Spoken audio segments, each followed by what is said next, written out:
Hello, I'm Adrian Clarke. Welcome to the breakdown. Let's analyse Arsenal 2, West Ham United 0. A nice easy win, it has to be said, for the Gunners. Not the kind of game or performance that we'll remember particularly, but isn't that just the kind of performance that champions produce throughout a season? Now, I know that I've used the C word there and I really shouldn't, but it is. There's no fuss. No drama, not too much energy expended. It's just an efficient win. Job done, 3 points, move on to the next one. And I think that's where Arsenal seem to be at the moment. Now, I'm not saying that Arsenal are going to be champions. Liverpool are a great team. Manchester City are a great team. They're capable. There's no doubt about that. But this Arsenal group has an aura. And they seem in full control of what they're doing at the moment. And Arsenal are able to play in different ways as well. And we'll get to that throughout this show. Please do stick around as well for some player ratings towards the end. But for now, let's break down this performance. And I want to start with someone that's having an absolute blinder in the current campaign. And that is Jurrien Timber. And he's been absolutely magnificent this season. Remember, this is a guy that had that ACL injury. He's come back from it in brilliant fashion. This was a storming performance. He won 4 of his 6 tackles. He won 8 of his 12 duels, and he got forward absolutely superbly. And of course, he also won us that crucial penalty that made it 2-0 and really put the game to bed. Let's have a look at the build-up to that penalty decision, actually. And I want to show you a little 2v1 that he creates in and around the left-back, Malik Diouf. Now, the left winger, Somerville, is attracted to the ball, but he's nowhere near it, close enough to put any pressure on Zubimendi. And it just made Timber's position on the inside of the left back causes a little bit of an issue. Eza drops in, drags Paquetá with him, and Timber moves into that hole, and it's a 2v1. And Zubimendi sees it, he clips him in. And as we widen it out onto the wide angle, I want to point out Viktor Gyokeres, and this is something he did really well during the game.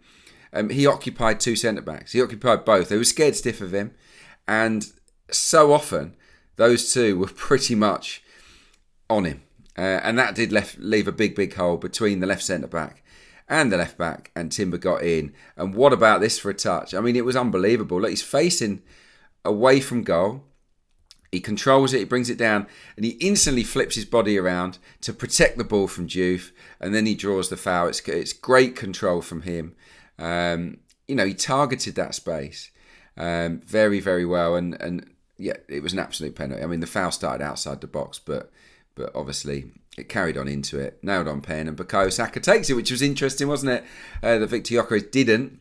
I feel that Saka and his landmark 200th Premier League appearance really fancied it, and it was a brilliant penalty from him. But for me, as brilliant as the pass was, it was Timber's positioning that really made a difference. And let's look at the way he got forward and the way he targeted that exact space between the left back and the centre backs. He did it over and over again, and he did it to brilliant effect. Here is an example early on in the game where Martin Odegaard slips him in. Brilliant pass, actually. But what's he doing there during Timber? He's just gone and had a wander. He thinks, well, the left winger doesn't want to follow me. And he gets in, and really probably should do better. Once he's in there, he shoots straight at the keeper rather than going across the goal. Here is another example as well. And this one comes from a William Saliba pass, and it's in that exact same channel. Let's have a look at it. You can see that Eberechi Eza has left him alone, which I think is really important. He could have occupied that space, but he doesn't, which is deliberate, because I think Arsenal wanted to test out Somerville's tracking, which wasn't very good. And Timber gets himself into that exact same hole again. Look where Saka is, very, very wide. And Diouf doesn't know what to do, and nor does the centre-back. He doesn't really want to leave Gyökeres. So he slips him in, and on that occasion, he puts a low ball across the face of goal. I'm going to show you another example now. There are lots and lots of them. And this one is the one just before half-time where Calafiori ends up hitting the post, doesn't he? With a really good right-footed shot right on the stroke of half-time. Well, this is the run that made that happen. And it's Saka this time that slips him in. Timber's very central. He makes that diagonal run, and we're going to see a lot of those throughout today's show.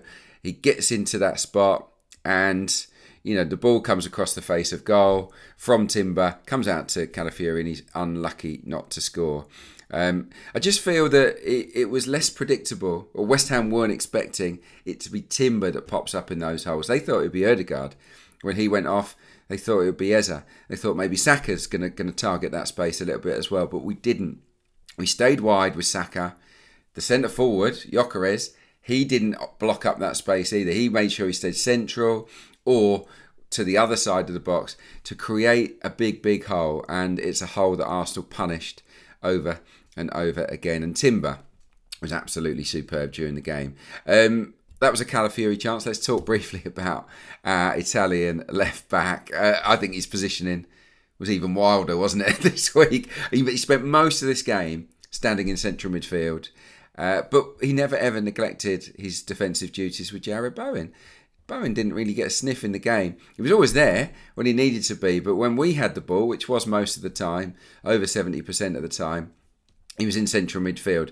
I've got an example here of one of his positions that he took up, and it's to the right of centre. And this was quite common, really. Zubimendi gets it off Saliba, and there he is on the right of midfield. And what that does, it just frees up Eze and Rice to stretch the game. They can go and push on.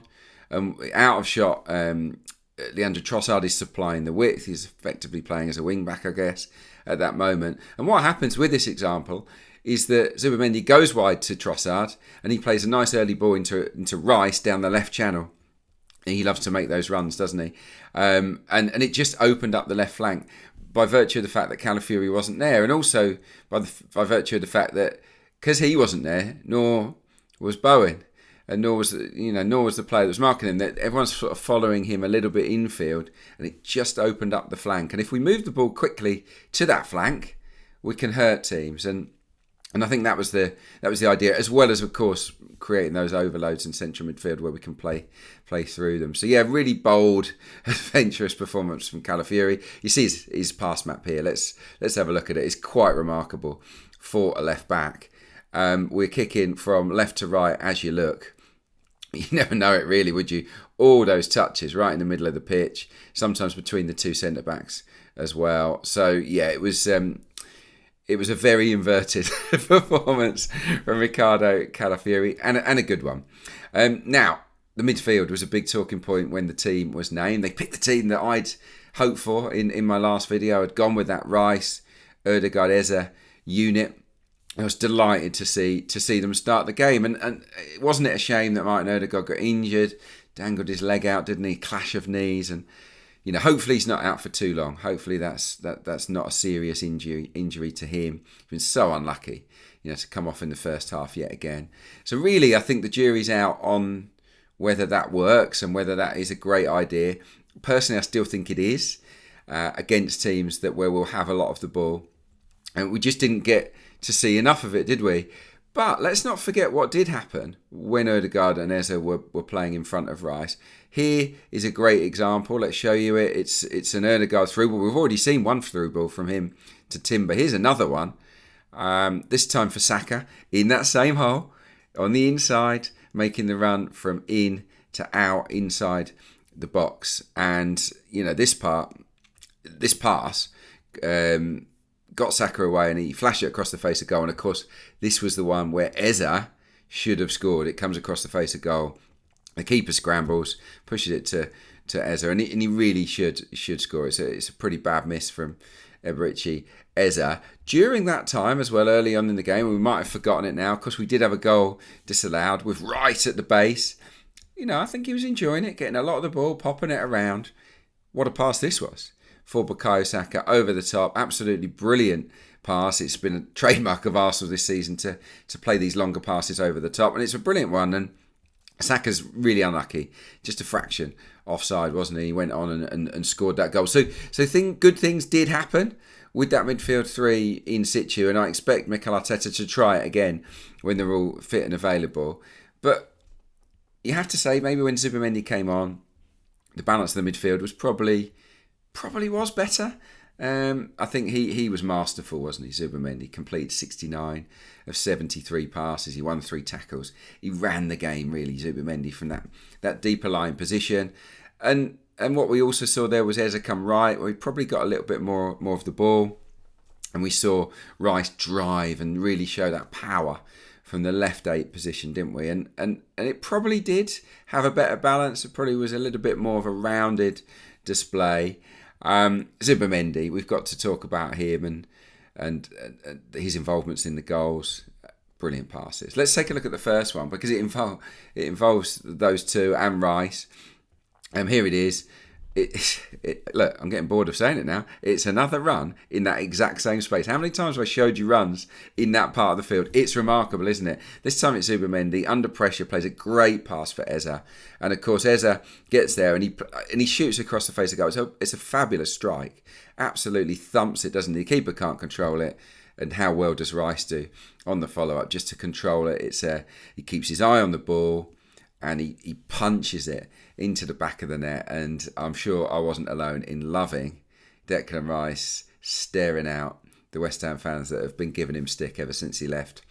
Not one look, not 2 looks, but 3. Sort of straight face, giving them the eyes, wasn't he?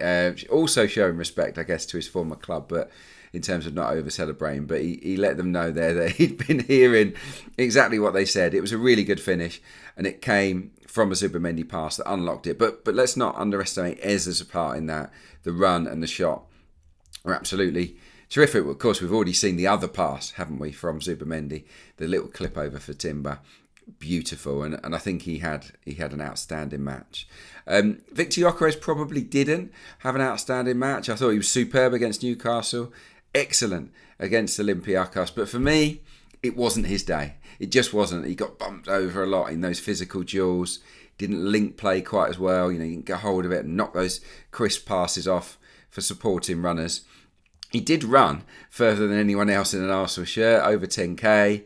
It wasn't a game where we had to use a lot of energy, but he, as always, pressed hard and made run after run after run. And I just think on another day, if the fine margins had gone his way, he could easily have scored 2 goals. Let's take a look at the 2 big chances that came and went for Viktor Gyokeres.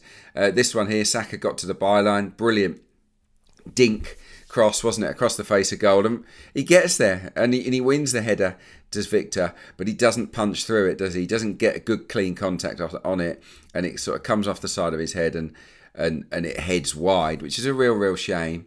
The second big chance, he's unlucky. I talked earlier about Calafiori being on the inside, Trossard hugging the width, and this chance comes from that, where we move the ball to Trossard, who's the guy hugging the touchline. Here it is. The ball's come into him from a centre back or Zubimendi. I can't quite. No, it was Gabriel, I think, that just played it to him, and he clips a pass early over the top for Declan Rice. He uses his power to run beyond. It's a great run, and the ball across the face of goal is terrific. And look, Gyökeres is in there. That's one thing you've got to say. He is there. He makes no mistake. But I just think it's a fine margin. He bends his leg as he goes to throw himself at it. He bends his leg and sticks it out. What I would say is a fraction of a second too late. And the ball goes across the face of goal, and the chance goes a-begging. But yeah, not Viktor Gyökeres' best game, but still reasons to feel encouraged, because with that small little margin, he could easily have had 2 goals there in a match where he didn't play especially well. So yeah, let's sort of wrap things up, shall we? I mean, in terms of my thoughts on the game, we won in second gear again. There's no doubt about that. We didn't have to push ourselves. It should have been 4 or 5. Our XG was approaching 3. We've had those 2 big chances that I've just outlined, the Eze chance as well. There were others. So on another day, we win 4, 5 or 6, and everyone's saying, "Oh my goodness, what a great performance." I think the defensive stuff is really important as well. West Ham didn't have a shot on target. They had 4 attempts, but really none of them threatened the goal at all. There were no alarms at all, outside of maybe the first 2 or 3 minutes where they had a corner and Timber had to do a good bit of defending at the far post. When you think about the season as a whole, we're 10 games in now. Also conceded 3 goals. 10 games in all competitions, of course, conceded 3 goals. That is phenomenal. and only one goal of those 10 games has been in open play. That was that Erling Haaland counter-attack, the Newcastle short corner, and of course the wonder goal from Szoboszlai at Anfield. So, considering the fixture list, considering how hard it's been, Arsenal are doing all right, aren't they, in terms of keeping teams at arm's length, and that is wholly promising. Expected goals against, now XG is, I'm not a massive fan of it, but it does, over the course of a season, it does give you a good idea in terms of the quality of chances that you're either having or conceding. Well, let's show you from our friends at Opta Analyst here. This is on their website. The XG against in the Premier League, 7 games in, as is the best, 4.39. Newcastle, actually pretty impressive as well. Conceded a couple more goals than us. And then you're looking at Bournemouth, City and Liverpool, but there's quite a bit of difference there. So even though we've had to chop and change our centre halves, and Mosquera's had to come in at times, and we've had disrupted starting 11, I think that's a really, really promising sign given how hard the fixtures have been. It was a landmark game for Mikel Arteta, his 300th, of course, in charge of Arsenal. Get the win for Mikel, and there was some stats that I saw in terms of comparing his sort of win rate to other managers. He's joint 4th on the all-time list of wins after 300 games. Pep Guardiola's in front on 219. Jose Mourinho at Chelsea 196 from 300. Kenny Dalglish at Liverpool all those years ago 185 from his first 300 games. And then you've got Jurrien Klopp and Mikel Arteta tied on 177 wins from their first 300 matches in charge. Now, the reason I think that this is worth pointing out is that they're all great managers, all iconic figures, all won titles. But what I would say is that think about the team Arteta inherited. Now, I don't think it was as strong as the one Pep had at City. I don't think it was anywhere near as strong as the one Jose had at Chelsea, Dalglish had at Liverpool, or even Klopp at Liverpool, even though he did do quite a big rebuild, in fairness to Klopp. For the first 2 or 3 years, it was tough going, wasn't it, for Arteta? A lot of players that really weren't suited to his project moving forward. So, yeah, look, you can't knock that. You really can't. Let's get to player ratings, shall we? I know a lot of you are interested in what I say, in how I grade the players. So here goes. Raya, I can only give him a 6 because he really didn't have anything to do in the game. Main man for me is Jurrien Timber, 9 out of 10, absolutely superb. Saliba, Gabriel and Calafiori all get a 7. They didn't have any real defending to do. They passed it nicely, didn't they? I'm going to give Rice an 8. I thought he was terrific in both roles that he had to perform. Eza a 7, bit quiet, but also had some big moments as well. Ødegaard, felt for him having to come off, but he did. He played some lovely balls. He was looking sharp, so I'll give him a 7 as well. I'll go Saka 7. Another goal, another strong performance. Trossard 2. Some of his passing was terrific. He'll get 7, and Gyökeres will get a 6. I don't think it was his best game. I'm going to give 6s all round to Marino, to Lewis Skelly, to Martinelli and Nwaneri. They weren't really on long enough to make a big impression, but Zubimendi was, and I'm going to give him an 8. I'm going to put him on the same sort of level here as Rice, just behind Timber in terms of man of the match. So, yeah, there we have it. That's it. That's my breakdown of a fairly routine win against West Ham United. We did have the look of champions. I don't mind saying it because it's the truth. And it doesn't mean that we're going to automatically win the title. That's not being arrogant. That's just saying that this Arsenal team is in good shape with and without the ball. We look the real deal. And I think a very, very exciting season lies ahead for us. It is international break now, so there won't be too many breakdowns for a little bit. But I'll be back, I'm sure, in a few days' time. Maybe have a little debrief on where we're at 10 games into the season. So thanks for watching. Thanks for liking. Thank you so much for subscribing. So many of you are doing that. It's absolutely brilliant. Until next time, it's bye from me.